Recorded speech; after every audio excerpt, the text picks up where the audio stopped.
Well, good morning once again and welcome to Unity Spiritual Center. And a shout out to our online community. I'm so glad that you're watching today.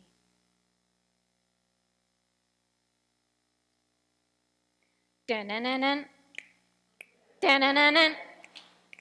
Da-na-na-na. Da-na-na-na. Da-na-na-na. They're kooky and they're creepy. Wait, let me start again. They're creepy and they're kooky. They're absolutely spooky. They love each other truly. The Addams Family. Na-na-na-na. Na-na-na-na. Na-na-na-na. Na-na-na-na. Na-na-na-na. I have had that running through my head all week. I didn't want to be the only one. I'm so glad you know the tune. You're welcome. My pleasure. I have loved the look on individuals' faces this past month when they learned that the Addams Family values was a part of our series, Metaphysics in the Movies. You could tell by their expression that they were thinking, what life-affirming truth of the human experience can be found amongst these most mysterious and spooky misfits? Oh, wait and see. When I watch a movie such as this one, it's not just funny. It's funny because it portrays the silly dynamics of the human personality and the behaviors of family codependency. In our culture, codependency is considered normal because it's so darn prevalent. It's really not normal. However, when it fills the majority of the pie chart, when you look at our culture, it's just part of what you get to look at, deal with, and watch being expressed in the world. And so there's no surprise it ends up in our movies. But for those who question the outer reality of the world, and for those who are not so faint at heart, these types of things will lead you into psychology and science and the study of the brain, as well as Bowen's family systems theory. For any of you who have had recovery in part of your world, you will probably know that the family systems theory looks at your family of origin. I know, don't run in horror at this time.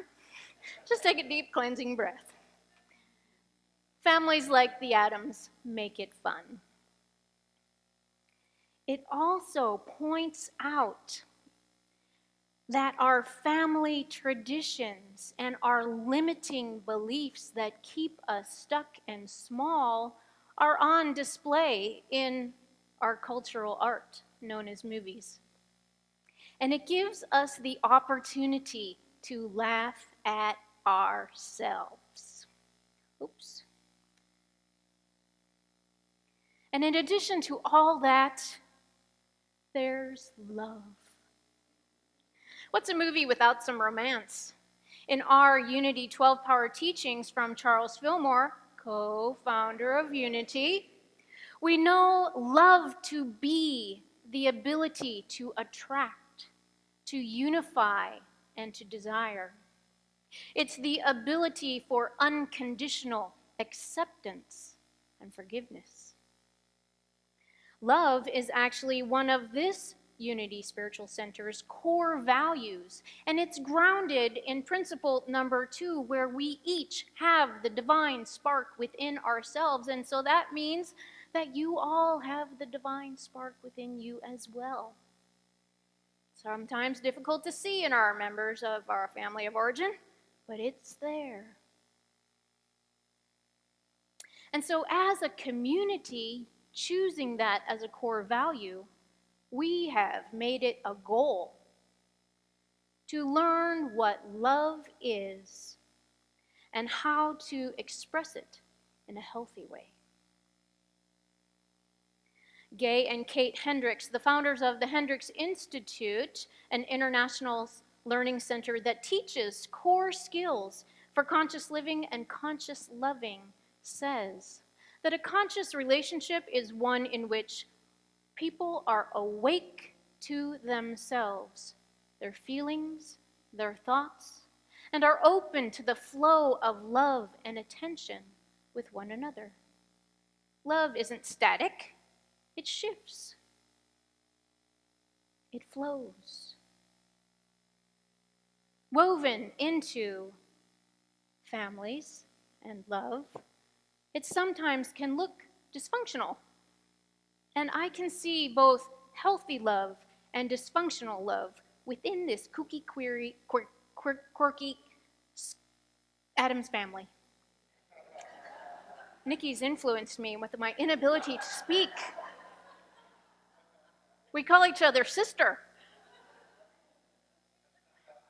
I need to reevaluate that one. But she is a part of my family. You are all a part of my family.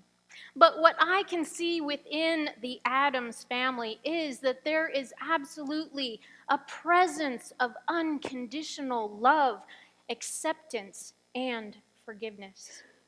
They express as individuals the clarity of being awake to their own thoughts, to their own feelings. And occasionally they deliver a line that could be downright shocking to some. The Addams family can be considered weird by others in how they dress and how they behave. However, their actions show that they genuinely care for one another. Consider your own family of origin. Do you have a quirky uncle? Do you have a grandma that's a little bizarre? And what about this guy, Lurch? It's almost frightening to have a family member that would be resembling Lurch. But we probably, when we look at the extended family from which we come, we probably all have a multifaceted personality in our family system. Think back to a recent family gathering, a wedding, or memorial service. There's always one or two that the family spends their time talking about. It could be you. I know I've been the topic of a few conversations amongst my family. One time I was pulled aside and I was told that Grandma was concerned that there was a unity minister and an Episcopal deacon in a good Irish Catholic family. I don't know, for some reason, maybe some philosophical debate was fearful for them. I have no idea. I just okay, fine, whatever. Within a typical family or group of people, behavior patterns emerge. Individual members fulfill and act out identifiable roles. Here you'll see a few of them, live and well. In healthy and functioning families, these roles are generally fluid. They change over time as people mature and grow. They take on different personalities when circumstances arrive. There's an event, and they're age appropriate, developmentally appropriate to the evolution of a healthy human being. However, in dysfunctional families, those roles are very, very rigid. There is no flow for you to act or be outside of your assigned role. I won't ask for a show of hands.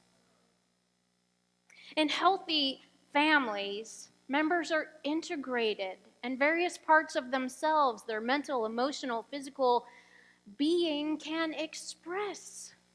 They're allowed to be all of what a human, healthy human on a spiritual path person can be, with absolutely no threat to the family system. Not true in dysfunctional families. That's not true. It is so. Everyone knows it. When you have a new baby, one of the other children has to die. Really? It's a tradition. One of us has to go. Which one? Well, they only need one boy. He has my father's eyes. Gomez, take those out of his mouth. A baby in the house. It's about time. Hey, kiddo. Did you see that? He's a real devil.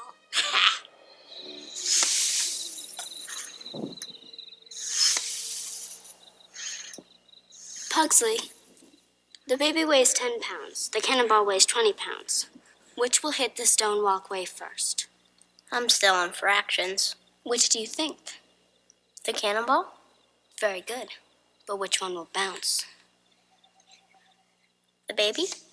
There's only one way to find out. Ready? 1, 2, 3. What a glorious evening. Rain.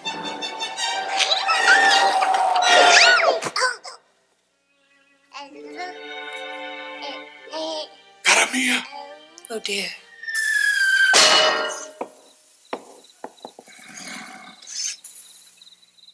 Children, why do you hate the baby? We don't hate him. We just want to play with him. Especially his head. Children, do you think we love the baby more than we love you? Yes. Do you think that when a new baby arrives, one of the other children has to die? Yes. Well, that's just not true. Not anymore. It's just sibling rivalry. Gomez, do you remember what we were like? I hated you. I despised you. I choked him till he lost consciousness and had to be put on a respirator. I tied him to a tree and pulled out 4 of his permanent teeth. When he was asleep, I opened his skull and removed his brains. You did?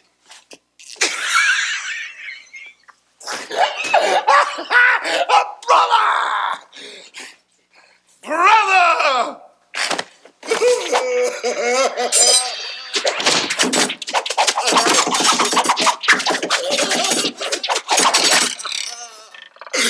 Children, you see? Oh gosh, I know. Family traditions and the stories that are told about them that keep them alive. They're just not true. Not anymore. Those traditions can also keep us stuck in our respective role within the family system. As you'll see in a few of the clips coming up, it is critical to know that your place in the world is more than what you are assigned in your family structure. But in this case, it's important to know that you're an Addams. You'll see.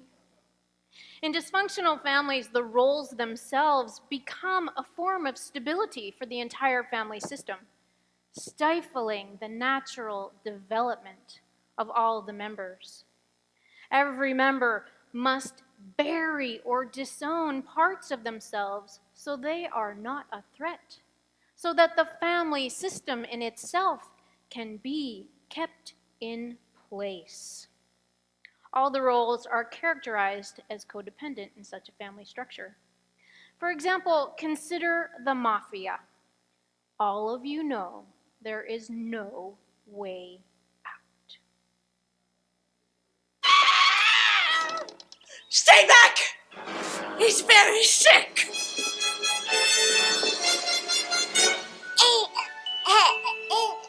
My baby.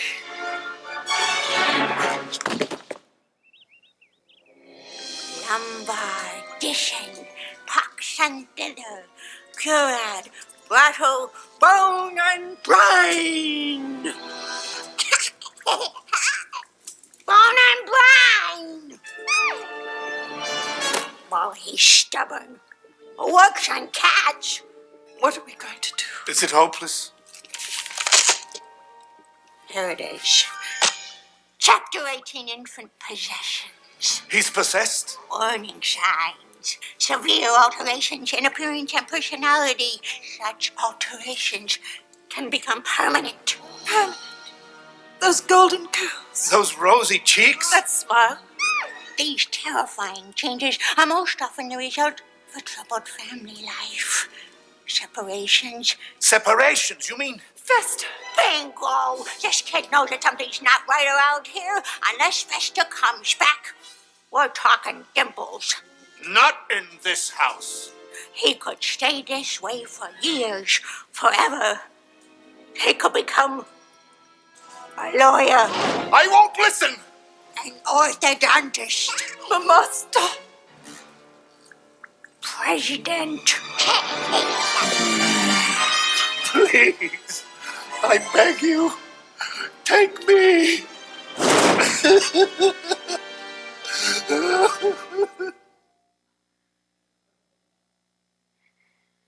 In dysfunctional family systems, when a new member comes in or a family member leaves, this creates a ripple in the entire system. In any group process, when change happens, we go through what is called stages of group process: forming, storming, norming, performing, transforming. I'll repeat that.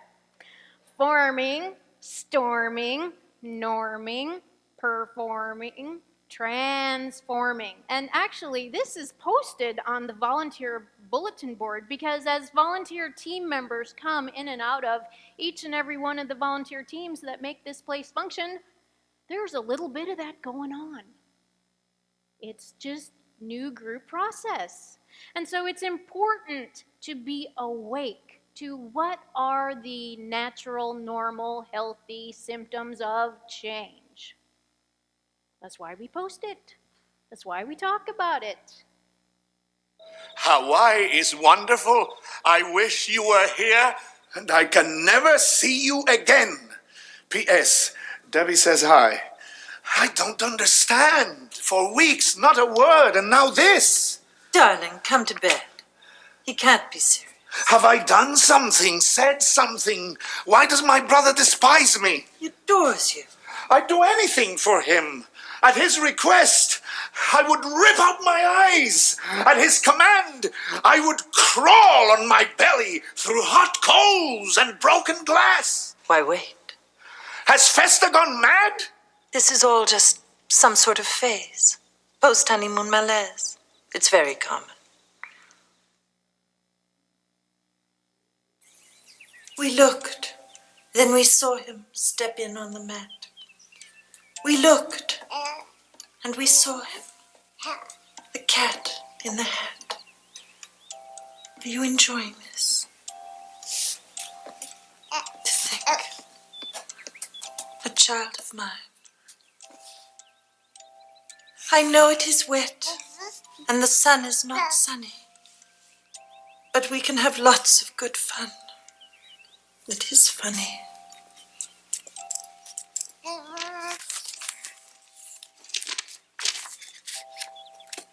Oh no. He lives. Come on! It's Gomez! Swing low, sweet chariot, coming for to carry me home.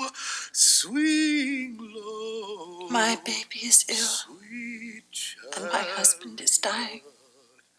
coming Oh, Mama, carry what shall I do?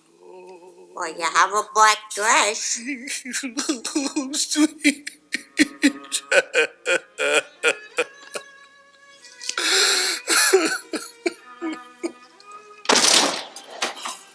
Gomez! Fester! Fester, where is Fester? He's right here, Moshe. It's me, Gomez. I've tried to be someone I'm not. I live in shame. And the suburbs. But you belong to Debbie.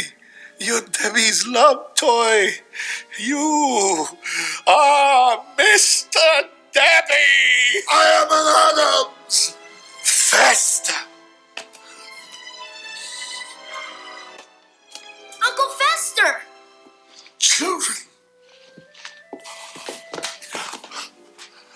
sent us to camp.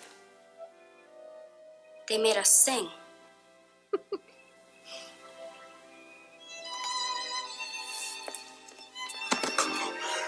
My own dear family. I've missed you all. Our whole family together at last. 3 generations above ground.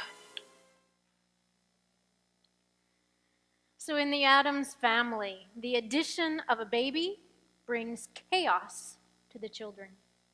The absence of Uncle Festus brings chaos to his brother Gomez. Uncle Festus married an outsider, causing chaos for himself.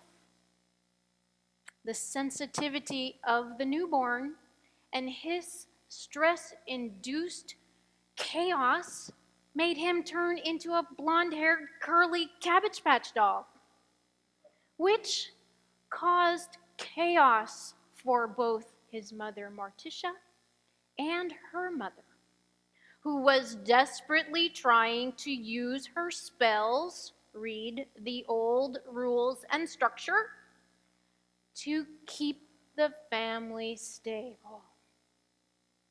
I mean, really, how much stress can this family take?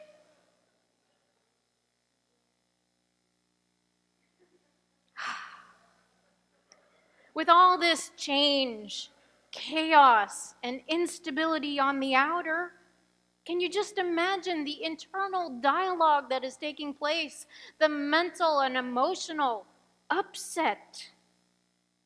Have you and your family experienced such a time? Possibly more than once? In order to restore the appearance of harmony, all the family members must restore themselves to the right and perfect respective role. As spooky and quirky and kooky and codependent as they are. And I love this quote. Normal is an illusion. What is normal for the spider is chaos for the fly. In the constant change of life that you and your family of origin, or your chosen family, your friends and loved ones who support you, as you go through all the change that life has to offer, please, I pray that you keep in mind that for each of us as evolving spiritual beings living the human experience, that it is imperative that we stay present, conscious, and awake. We spent a whole month talking about being awake with our study of the Buddha and Buddhist teachings. So remember this quote, that a conscious relationship is the one in which people are awake to themselves, their feelings, their thoughts, and are open to the flow of love and attention with one another. This is the life experience, a healthy one. What I see for all of you. Namaste.